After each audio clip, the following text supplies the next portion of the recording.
आम आदमी पार्टी के विधायक और पार्टी में पूर्वांचल मोर्चा के प्रभारी संजीव झा हमारे साथ बातचीत करने के लिए हैं।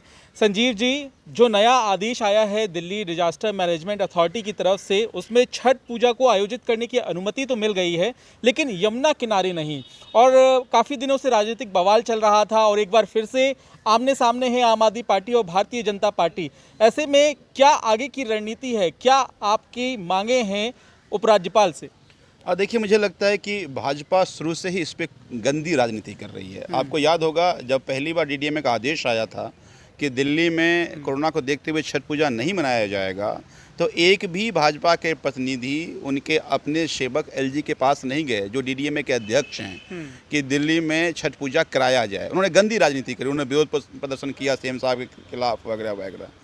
जब दिल्ली के उप मुख्यमंत्री केंद्रीय स्वास्थ्य मंत्री को और दिल्ली के मुख्यमंत्री आदरणीय अरविंद केजरीवाल जी ने एलजी साहब को चिट्ठी लिखा कि दिल्ली में पूर्वांचल वासी अपनी छठ पूजा को मना पाए, इसके लिए गाइडलाइन बनाया जाए, तब डीडीएमए की मीटिंग 29 तारीख की मीटिंग में ये आदेश जारी किया गया कि दिल्ली में छठ मनाया जाएगा। लेकिन उसमें ये कहा गया कि यमुना के किनारे छठ नहीं होगा। अब यमुना के किनारे लगभग 15-16 घाट हैं जहाँ पे लाखों लोग पूजा करने आते हैं। एक एक घाट पे 8-8 लाख 10 लाख लोग आ रहे हैं।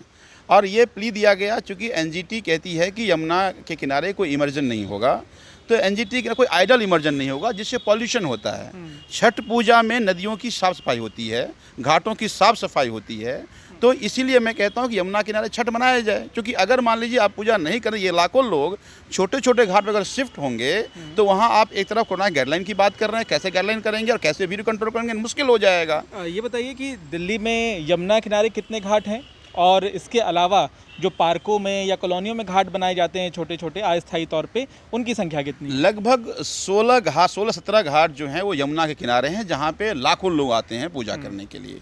उसके बाद लगभग 1090-95 घाट ऐसे हैं जहाँ पे छठ पूजा कहीं पार्कों में मनाया जाता है, कहीं छोटे छोटे पौंड में मनाया जाता है, कहीं 100, 200, 500, 1000, 10,000 तक लोग उस पौंड पे आते हैं। लेकिन सबसे ज़्यादा संख्या जो होती है वो यमुना के किनारे होती है। तो ऐसे में ये आदेश, मुझे लगता है बदनीयती से ये आदेश जारी किया गया, ये गैर वाजिब आदेश है। आप चाहते हैं कि यमुना नदी के किनारे छठ पूजा का आयोजन हो? हाँ, मैं बिल्कुल चाहता हूँ यमुना के किनारे छठ हो, क्योंकि ना केवल इससे नदियों की साफ़ सफाई होगी, घाटों की साफ़ सफाई होगी, बल्कि लाखों लोग वो कोरोना गाइडलाइन को फॉलो करते हुए, वहाँ जगह काफ़ी होती है, वहाँ पे पूजा कर पाएंगे।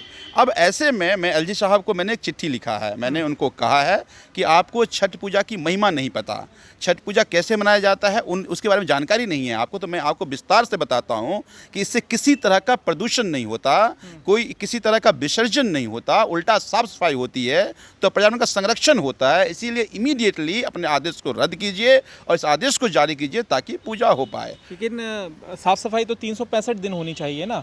आप कह रहे हैं कि इस दौरान साफ़ सफाई होगी, बिल्कुल इससे हम सहमत हैं कि साफ़ सफाई होती है तो बहुत अच्छी बात है। यमुना नदी काफ़ी सालों से मैली है और 365 दिन अगर यमुना की सफाई होगी तो कहीं ना कहीं इसका पानी भी और ज़्यादा साफ़ होगा। तो सिर्फ एक दिन की बात क्यों? आप देखिए, ये एक दिन जनता करती है, ये अपने आप में बहुत बड़ी बातें हैं कि पूर्वांचल के लोग घाटों पर जाकर, नदियों में हर छठ पूजा में जाकर उसकी साफ़ सफाई करते हैं, ना घाट की बल्कि पानी की भी साफ़ सफाई करते हैं, जो गंदगियां होती हैं उनकी भी साफ़ सफाई करते हैं।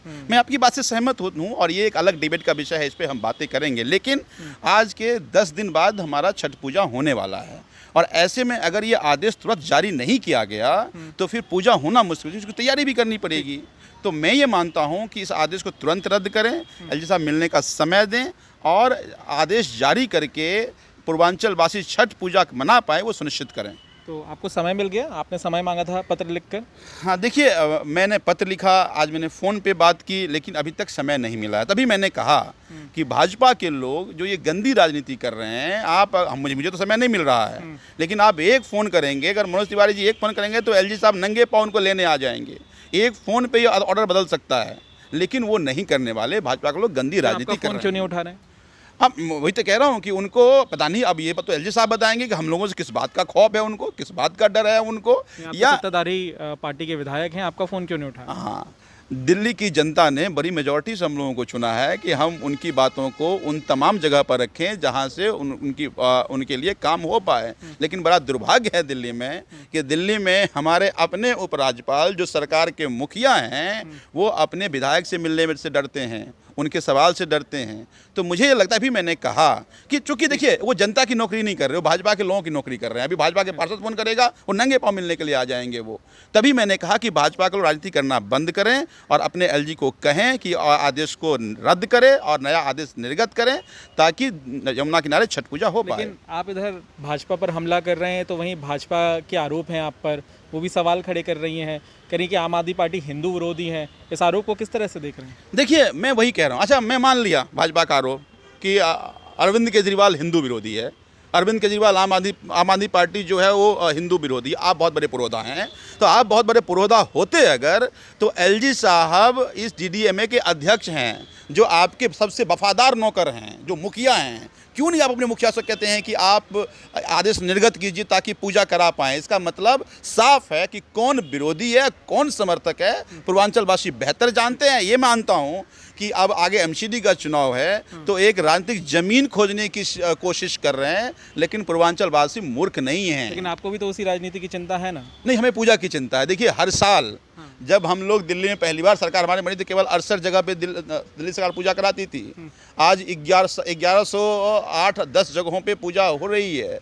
तो हम तो हर साल इस घाट की संख्या बढ़ा करके पूर्वांचलवासी को बेहतर ढंग से पूजा कर उसकी सुविधा दे रहे थे। राजनीति बीजेपी वाले कर रहे हैं। उनकी सरकार में एक जगह पूजा नहीं होती थी। भाजपा सांसद हैं, उनका ये कहना है कि अनुमति भले ना मिली हो, लेकिन वो घाट पर जाकर छठ पूजा मनाएंगे। तभी मुझे लगता है कि या तो ये लोग निहायत मूर्ख हैं, या बहुत बड़े धूर्त और बेशर्म हैं। मुझे ये लगता है कि आपको कहने की क्या ज़रूरत है भाई? आपका सबसे वफादार नौकर डीडीएमए का चेयरमैन, जिसका ये आदेश आया है, जाके कहो कि इमीडिएटली एलजी साहब ये आदेश को निरस्त करो और आदेश निर्गत करो कि पूजा हो पाए। इसका मतलब ये है कि आपने देखा, आप पूछिए उनसे, क्या कोई चिट्ठी एलजी को लिखी? क्या एलजी से कभी मिलकर उन्होंने कहा? क्या उन्होंने फ़ोन किया? नहीं किया उन्होंने। वो राजनीति कर रहे हैं। लेकिन इस बीच उनका ये भी कहना है कि मीटिंग में तो आम आदमी पार्टी सरकार के लोग भी होते हैं, तो उन्होंने क्यों नहीं कहा एलजी से? मेरी बात हुई, हमारे सरकार के लोगों ने ये कहा कि हमने ये बात रखी कि यमुना पे पूजा नहीं होगी तो भीड़ बढ़ जाएगी। उन्होंने कहा कि नहीं, एनजीटी का गाइडलाइन है, हम यमुना किनारे पूजा नहीं होने देंगे।